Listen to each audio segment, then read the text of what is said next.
अब मुझे साफ दिख रहा है।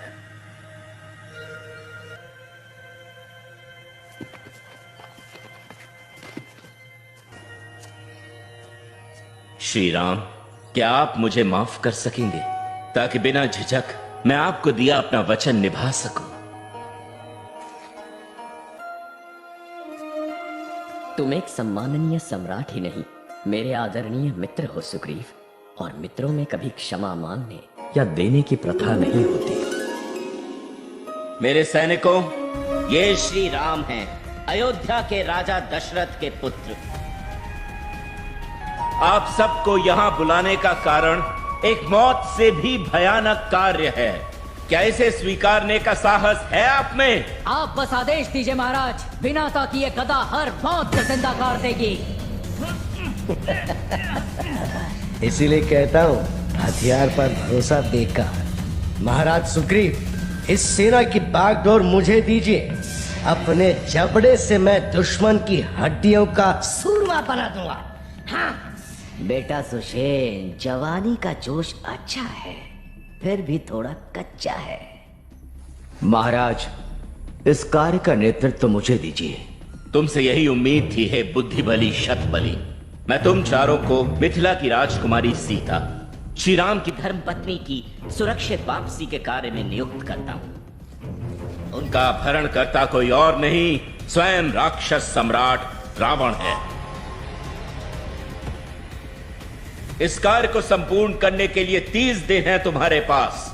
30 दिनों में या तो तुम्हें राजकुमारी सीता मिलेंगी या मिलेगी अपनी मौत। स्वीकार है?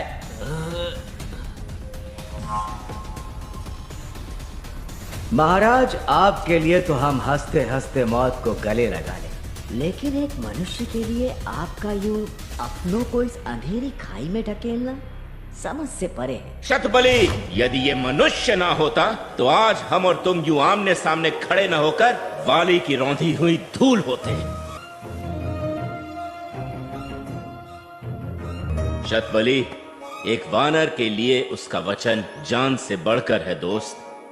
राजकुमार राम को दिए वचन से अपनी पीठ मोड़कर मैंने तुम्हारा पूरी वानर जाति का अपमान किया है, और ये अब वाली का साम्राज्य नहीं रहा जहां हमारी प्रतिष्ठा का कोई मोल नहीं।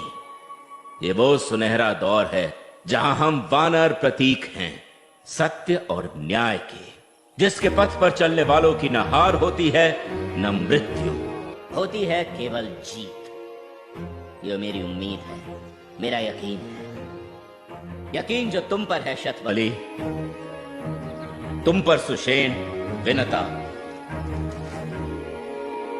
यकीन जो कहता है कि तुम राजकुमारी सीता को संग लेकर ही लौटोगे।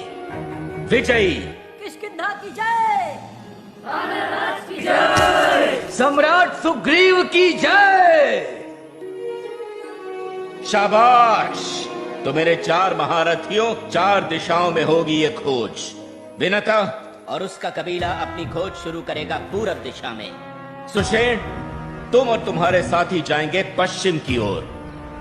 शतबली, आपकी दिशा है उत्तर, और दक्षिण का हवाला मैं करता हूं तुम्हें, हनुमान। आपके आदेश से मुंह मोड़ नहीं सकता महाराज, लेकिन मैं केवल एक सैनिक बनना चाहता हूँ, सरदार नहीं। नहीं हनुमान, तुम्हारी जगह सबसे आगे है। हाँ महाराज, पर उसकी उम्र, उसका अनुभव सबसे कम, लेकिन रणभूमि में साहस और बहादुरी सबसे अधिक। इस बात का मोल आपके लिए है, क्या सेना के लिए होगा? क्या वो इस युवा का कहा सुनकर उस पर विश्वास करेंगे? मुझे विश्वास है हनुमान पर। शायद हनुमान के साथ कोई और जाए तो। कौन? शक्तिशाली योद्धाओं में से बचाई कौन? योद्धा नहीं, नेता, जो अपनी बुद्धिमानी से दल का नेतृत्व कर सके। अंगद। इस कार्य का नेतृत्व अंगद को सौंपा जाए महाराज। क्या? अंगद? मैं? किष्किंधा के उत्तराधिकारी की बात इनकार करने से पहले कोई भी 100 बार सोचेगा। अंगद सही है। अच्छा, तो ये है तुम्हारा नया खेल? खेल? इन बेवकूफों को उनकी मौत की राह पर भेज रहे हो, और सबसे आगे मुझे ताकि मैं अंगद मेरी बात, ताकि वाली का वंश मेरे साथ समाप्त हो जाए। तुम ऐसा सोच भी कैसे सकते हो? मारना चाहते हो ना मुझे, जैसे मेरे बाबा को? बस! मैंने तुम सबको यहाँ बहस के लिए नहीं बुलाया, एक ऐसा कार्य सौंपने के लिए बुलाया है जिसमें वानर जाति का सम्मान निर्भर है। निमंत्रण मेरा है, लेकिन निर्णय केवल तुम्हारा। मैं तैयार हूं। मुझे लगता है महाराज मुझे भी इनके साथ हो लेना चाहिए। बच्चों को राह पर रखने के लिए एक बूढ़े की लाठी काम आ सकती है। जैसा तुम चाहो जामवन।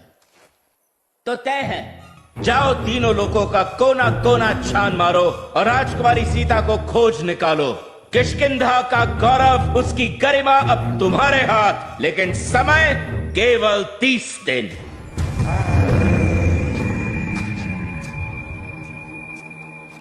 महाराज कुछ कहूं? कहो मित्र। मैं अब तक समझा नहीं कि सुग्रीव महाराज ने इस कार्य के लिए मुझे ही क्यों चुना। मुझसे बेहतर कई हैं, लेकिन अब जब चुन लिया है तो अपना हर भार मेरे कंधों पर डाल दीजिए। जब तक राजकुमारी सीता नहीं मिलती, चैन की सांस हराम है मेरे लिए। मैं आपका विश्वास नहीं तोड़ूंगा श्री राम, ये प्रण है मेरा। और ना मैं तुम पे अपना विश्वास कभी छोड़ूंगा हनुमान, ये मेरा प्रण है। धन्यवाद श्री राम।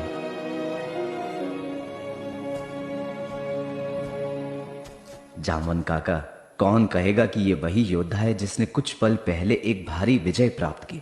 चेहरा देखो, एक सन्यासी का जो जग की मोह माया से अपरिचित है। शांत, निर्मल। श्री राम में जरा भी अभिमान की झलक नहीं। क्यों? शायद उनमें इतनी सूझ है कि अभिमान को अहंकार में बदलने में देर नहीं लगती, इसीलिए शक्ति पर संयम रखना आवश्यक है। जामवन काका, इनके आने से केवल मैं नहीं बदला हूं, शायद मेरा पूरा संसार बदल गया। ऐसे सूर्य की रोशनी पाने के लिए मुझे शून्य से शुरुआत करनी होगी। चलें? काका एक बार फिर सोच लो, आगे सफर बड़ा लंबा है और कठिन भी। कहीं इस उम्र में लेने के देने न पड़ जाए। बेटे, इस उम्र में भी जिद पकड़ी है मैंने, बिस्तर नहीं। और वैसे भी ये भालू कितना भी बूढ़ा क्यों ना हो जाए, अपने कर्तव्य नहीं भूलता।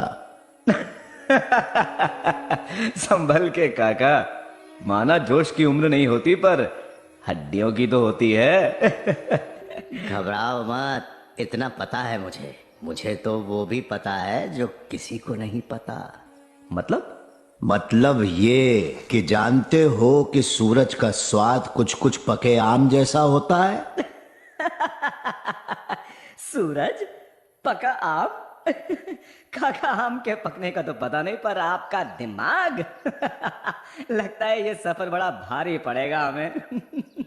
इतनी जल्दी क्या है दोस्त, सफर तो अभी अभी शुरू हुआ है। डरने की कोई बात नहीं। उस तमाशे का कारण जानती हो कौन है? हनुमान लगा है अपनी मस्ती में।